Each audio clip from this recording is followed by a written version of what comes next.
Bienvenidos, extraños y extrañas. Entrad libremente, por vuestra propia voluntad, y dejad parte de la felicidad que traéis. Mi nombre es Estela Nayad y hoy vamos a hablar del caso del Matanovias. En la Ciudad de México, dos mujeres se vieron envueltas en un destino fatal, unidas por un vínculo. Ambas habían sido novias de Jorge Humberto Martínez Cortés. Quiso hacerlo pasar por una trágica coincidencia, pero las familias de las chicas sabían que había algo más. Y a ambas les faltaba un largo mechón de pelo. ¿Intrigados? Acompañadme en esta misteriosa historia. Pero antes no olvidéis suscribiros a mi canal para ver más vídeos como este, dadle a la campanita de notificaciones para que os avise cuando subo un nuevo vídeo y seguidme en mis redes sociales. Bajad las luces, subid el volumen y ahora sí, comenzamos. El caso del Matanovias. La locura utiliza muchas máscaras. En algunos casos se puede presentar como el amante más atento, la aventura por descubrir, el sueño jamás realizado o incluso como un espejismo del amor. Quizá nunca sepamos qué se oculta tras los rostros de las personas que más queremos, qué oscuros relatos encierran esas sonrisas, qué crueles pasados han visto esos ojos, pues cada uno de nosotros es un laberinto inescrutable. Tal vez por ello, el hecho de conocer a alguien e integrarlo en nuestra existencia sea una de las decisiones más difíciles que podemos tomar. ¿Quién nos garantiza que esa historia terminará bien? ¿De qué ilusoria promesa nos valemos para entregarnos en cuerpo y alma a un desconocido? Pues aunque intentemos negarlo, la locura se esconde tras muchas máscaras. Los delitos que cometió Jorge Humberto Martínez Cortés, alias el Matanovias, son unos de los más crueles que se pueden llevar a cabo. No solo por los hechos en sí, aunque sean terroríficos, sino porque los llevó a cabo contra personas que lo querían. Mujeres que habían puesto su confianza, su amor, su futuro en él y que un aciago día vieron cómo todo eso se derrumbó sobre ellas, dejando de manifiesto al monstruo que realmente habían amado. Pero empecemos por el principio. De la biografía de Jorge Humberto Martínez Cortés se conoce muy poco. Se sabe que nació en 1978, que solía trabajar como camarero en bares de diferentes zonas de la capital mexicana, tales como Conesa y Roma, y que a muchas de sus parejas las conoció en estos lugares. Se sabe que tenía una personalidad extrovertida y que en las redes sociales mostraba una imagen de aventurero, amante de los tatuajes. Se descubrió tras lo ocurrido que en internet se presentaba con los nombres de Joy Drago o Joy Agote, y ahora se sabe que es un homicida. Lo que no se sabe es que vio Yang Kyung Jong Borrego en él. Jorge la conoció muy joven y la atracción entre ambos se hizo evidente. Pronto el primer flechazo se convirtió en una relación formal. Pasaron 4 años juntos, tiempo durante el cual la relación no fructiferó. Las continuas peleas hicieron que rompieran y volvieran de manera continua. La realidad es que entre ellos no existía un proyecto, algo que los mantuviera unidos, por lo cual la joven se sentía estancada. Yang tenía 21 años, estudiaba psicología y trabajaba en restaurantes del centro de la ciudad para pagar sus estudios y una vida independiente. La pareja vivía junta en un pequeño apartamento y en apariencia no existía ningún problema entre los dos, más allá de que con el paso del tiempo su relación comenzaba a decaer. Por esa razón y porque su hija aún tenía cientos de metas que quería cumplir, la noche del 21 de septiembre del 2014, cuando Mónica Borrego, madre de la joven, recibió una llamada del padre de Jorge Humberto Martínez, le pareció tan extraña la historia que le narraba. Según el padre de Jorge, Yang había tenido un accidente y Mónica debía presentarse de inmediato en su casa. Sin pensarlo 2 veces, la mujer se movilizó hasta la casa de su hija, donde encontró patrullas de policía y la camioneta del servicio médico forense. Al verla, el hombre que le había avisado le dijo: «No entiendo por qué su hija hizo esto». Sin saber muy bien qué había ocurrido, la mujer se reunió con su esposo cuando la camioneta de los forenses cerraba sus puertas y se llevaba el cuerpo sin vida de su hija. Tiempo después, Mónica Borrego confesaría: «No hicieron nada de investigación. El tipo, Jorge, se quedó con su ordenador y teléfono. No siguieron el protocolo para estos casos y se quedaron siempre con la declaración de él». En el relato que Jorge le dio a las autoridades, el 21 de septiembre salió de su casa alrededor de mediodía, mientras Yang se quedó en casa debido a que la jornada de trabajo del día anterior había sido particularmente desgastante, tanto que la joven pasó gran parte de la madrugada en el restaurante en el que trabajaba y volvió a casa a las 4 de la madrugada. Al regresar del trabajo a su apartamento de la colonia Doctores, Jorge Humberto, según su declaración, encontró a su novia sin vida, colgada de una bufanda que solía utilizar. De inmediato se contactó con las autoridades, con sus familiares y con la familia de Yang. Casi al instante, las autoridades cerraron el caso como el de una joven que había tomado su vida por mano propia. Las evidencias parecían sugerirlo y el testimonio dado por Jorge Humberto fue suficiente para que se cerrara el caso sin darle mayor relevancia. Autoridades y pareja de la víctima quedaron satisfechos con este resultado. No obstante, los padres de Yang sabían que detrás de las supuestas pruebas se escondía algo más. Para ellos era demasiado extraño que su hija, una joven alegre y con cientos de sueños, decidiera quitarse la vida de la noche a la mañana. El cuerpo de su hija fue trasladado a la morgue y allí notaron que presentaba una serie de contusiones muy parecidas a golpes. Ante ello cuestionaron a Jorge sobre el origen de estas magulladuras. Este les contó que, una vez descubrió la desconcertante escena, intentó bajar el cuerpo, pero en un descuido se le resbaló cayendo con fuerza al suelo. Aquello habría ocasionado las marcas que ellos vieron. Algo que también notaron después, al parecer irrelevante pero que parecía extraño, era que le faltaba un mechón de cabello. Aunque era verdad que hacía poco tiempo la apariencia de Yang había estado cambiando. Mientras que en el pasado le gustaba mantener el pelo bien largo, con el paso de la relación con Jorge Humberto, terminó por lucir un estilo quizá demasiado corto para sus gustos habituales. No obstante, ¿por qué faltaba y dónde se encontraba ese mechón de pelo? Sin embargo, recuerda a Mónica Borrego, lo que más la sorprendió fue que tanto las autoridades como Jorge me alentaron a cremar el cuerpo, lo que automáticamente anula la posibilidad de comprobar otros indicios obtenidos después. Nunca tuve un abogado ni una orientación. Al final, y pese a todas las dudas de la familia de Yang, el caso fue cerrado y no se volvió a hablar más de él. Pese a ello, Mónica no paró en su investigación personal. Tras 8 meses de indagaciones, descubrió múltiples irregularidades. Según ella, la joven había presentado una carta especial ante las autoridades en la que anunciaba que sufría violencia por parte de su pareja. Dicha queja nunca fue atendida. Tiempo después se enteró de que Jorge era sumamente celoso y posesivo con la joven, hasta el punto de quitarle su dinero, romperle el teléfono móvil y quemarle la ropa. Estos hechos nunca fueron compartidos por Yang. Mónica, además, afirmó: sus compañeros me contaron que el día anterior a los hechos, mientras ella trabajaba, la anduvo hostigando por el teléfono móvil. También que de repente se ponía bufandas para taparse el cuello, porque lo traía lastimado. Sus indagaciones la llevaron a descubrir que tras el incidente con su hija, tanto Jorge como su padre y la policía habían mantenido conversaciones secretas y que incluso la bufanda, prueba clave de este hecho, se dio por perdida. Cuando fue hasta las autoridades para relatar todas las inconsistencias que había descubierto y el pésimo trabajo que los peritos realizaron en el caso de su hija, la jefa del ministerio salió a gritarme que era una madre histérica, que no entendía que mi hija se había quitado la vida, que me fuera a llorar a casa. El 1 de enero del 2017, 2 años después de lo sucedido con Yang, Gabriel Camorlinga, hermano de Campira Lisandra Camorlinga, encontró el cuerpo sin vida de su hermana en la casa que compartía con ella y a la cual usualmente iba a visitarla Jorge Humberto Martínez Cortés. Campira y Jorge se habían conocido a través de las redes sociales e iniciaron su relación casi de inmediato. Unos días antes de su muerte, ella compartió una foto a través de Facebook, donde declaraba oficialmente que se encontraba saliendo con Joy Drago, como se conocía a Jorge en esa red social. El 28 de diciembre del 2016, Jorge Humberto conoció a la madre de Campira, Margarita Alanís. Esto hacía aún más oficial la relación de pareja, la cual ya llevaba poco más de 2 meses.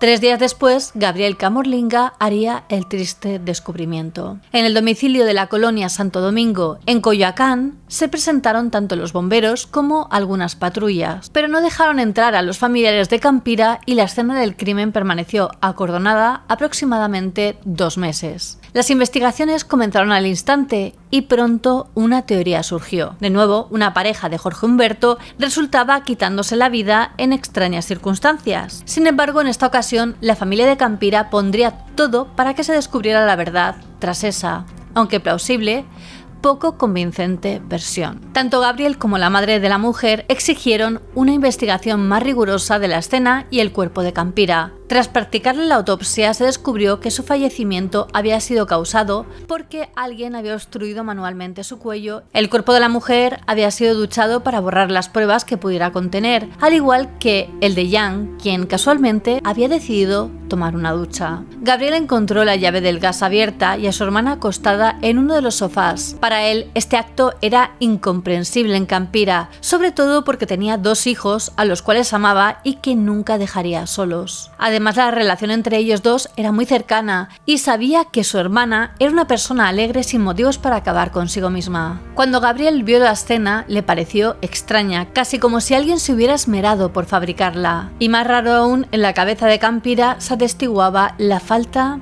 de un largo mechón de cabello. Para ella, su pelo era uno de sus más grandes atractivos, por lo cual se lo cuidaba mucho. Siguiendo con la investigación, la familia de la víctima descubrió que en el edificio en el que vivía, uno de los vecinos poseía una cámara de vigilancia de la cual se pudo extraer el periodo de tiempo en el que Campira falleció. De esta grabación, lo que se descubrió no fue más que la certeza de que su pareja sentimental había sido el único que la había visitado en ese lapso y el último en salir. Esto chocaba de frente con el testimonio que dio Margarita Alanís. Según ella, intentando contactar con su hija, decidió llamarla repetidas veces, pero nadie respondió. Luego se propuso llamar a Jorge Humberto, pero este le aseguró que se había peleado con Campira y que no sabía nada de ella. El vídeo también dio pie para que las autoridades pudieran corroborar la hora de la muerte de la víctima, la cual coincidía con el periodo de tiempo en el que Jorge estuvo con ella. Tras esto, la familia se puso manos a la obra y crearon en Facebook una página dedicada al seguimiento del caso. En Justicia para Todas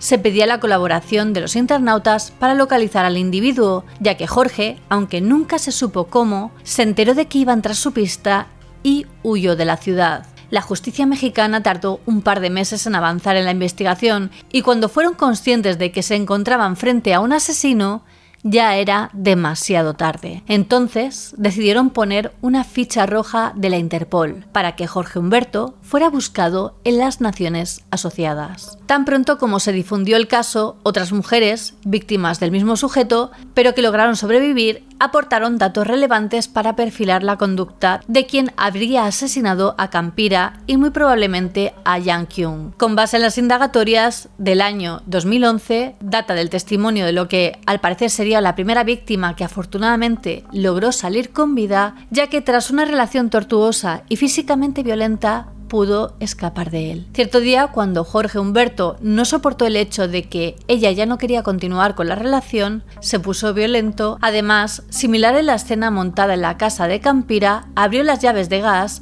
y se sentó en un sofá con un encendedor en la mano. Luego le decía a su entonces pareja que ambos morirían. Como ella se resistía, él continuó hiriéndola, pero en un descuido ella logró sacarlo de su apartamento. Relata la superviviente que, así como en el caso de Yang y de Campira, Jorge Humberto también le había cortado un mechón de cabello. Con todos estos datos, un nuevo hecho hizo que las sospechas en Jorge Humberto se acrecentaran. Entre su historial se descubrió que contaba con un ingreso en la cárcel, acusado del delito de robo, por el cual fue condenado a 4 años de prisión. Sin embargo, esta condena nunca se llevó a cabo, ya que salió libre bajo fianza. Tanto la familia de Campira como los padres de Yang, quienes seguían el caso muy de cerca, ya que habían identificado a Jorge de verlo en diferentes noticias de la televisión que salieron al respecto de su última víctima y su huida, se mantenían muy pendientes para que el hombre obtuviera su merecido. Mónica Borrego llegó a decir en esta época: ver su imagen me impactó mucho. Quería gritar a todos, en especial a las autoridades corruptas. Se lo dije, él mató a mi niña. Para Adriana Rubio Mendoza, coordinadora pericial y forense del Observatorio Ciudadano Nacional del Feminicidio, OCNF, este tipo de casos no son para nada aislados. He visto familias buscando restos faltantes de sus hijas, porque los cuerpos les fueron devueltos incompletos. He visto madres y padres arrodillados, escarbando en la tierra donde hace años encontraron a sus hijas. Como en el caso de Yang, en muchas ocasiones, las autoridades encargadas de realizar los peritajes hacen un trabajo muy simple e incluso engañan a las familias con tal de seguir adelante con el procedimiento y dar una respuesta rápida. Adriana Rubio lo resume así: hay hay familias que tienen la fortaleza para pasar de nuevo por el tortuoso camino de las fiscalías en busca de la verdad, aceptando la exhumación, que solo evidencia faltas graves y omisiones de las autoridades, y el dolor se sigue multiplicando, porque hemos encontrado casos en los que se comprueba que hubo lesiones que no se reportaron o necropsias que jamás se hicieron, aunque oficialmente se informó lo contrario. El 25 de octubre del 2017, mientras realizaban un patrullaje, las autoridades de la ciudad de Livingston, en Guatemala, se acercaron a un individuo sospechoso. Si bien al principio parecía un indigente más, después de que lo interrogaran, su actitud los hizo dudar, por lo cual se decidieron a realizar un rastreo de su identidad utilizando el sistema MI3 para identificar sus huellas dactilares. Al hacerlo, de inmediato apareció una ficha roja del Interpol donde se avisaba que este sujeto era buscado por las autoridades mexicanas. Jorge Humberto Martínez Cortés había sido encontrado viviendo en la indigencia bajo un puente. El aviso para realizar su extradición se dio de inmediato y para el jueves 26 de octubre, tras 10 meses prófugo. Se hallaba en disposición de un juez de control en el Reclusorio Oriente, en la Ciudad de México, en cumplimiento de una orden de aprehensión. En agosto del 2019, los abogados de Jorge Humberto pidieron al juez desechar las videograbaciones del vecino de Campira, bajo el argumento de que eran fragmentos de pocos minutos de un vídeo de 30 horas de duración, por lo que solicitaron el vídeo original, que presuntamente fue entregado en un USB por vecinos de la casa de la víctima a un policía de la investigación, y quien solo habría entregado fragmentos del vídeo original al Ministerio Público en un par de CDs, perdiendo el original. También durante las audiencias, Jorge, para este punto rebautizado como el matanovias, se hizo acreedor de una amonestación por parte del juez. Ello debido a que el hombre no dejaba de gesticular y burlarse de sus acusaciones. Pese al pedido de la defensa, los vídeos fueron aceptados por el juez como material probatorio. Como en la mayoría de estos casos, la justicia se tomó su tiempo y no fue hasta el 2021, debido a la presión de colectivos civiles y al esfuerzo de la familia de Young, que su caso fue readmitido en el proceso contra Jorge Humberto. Esto hizo que para junio de ese mismo año la Fiscalía de Feminicidios de la Ciudad de México decidiera reclasificar la muerte de Jan Borrego como feminicidio y se dictara sentencia de prisión formal. Mónica Borrego aseguró que los abogados de El Matanovias implementaron una serie de amparos para frenar su condena. Por esa razón tardó 9 años en tener justicia y en escuchar la sentencia de 52 años y 6 meses de prisión contra el homicida de su hija. En el caso de Campira Lisandra, la justicia apenas ha llegado en el 2024. Jorge Humberto Martínez Cortés fue condenado a 60 años de prisión por un tribunal de enjuiciamiento. Ulises Lara, titular de la Fiscalía General de la Justicia de la Ciudad de México, declaró: obtuvimos una sentencia condenatoria de 60 años de prisión en contra de Jorge Humberto por el feminicidio de la joven Campira Lisandro cometido en diciembre del 2016. Una de las imágenes que más sorprende del caso se pudo ver en el perfil de Facebook de Jorge Humberto.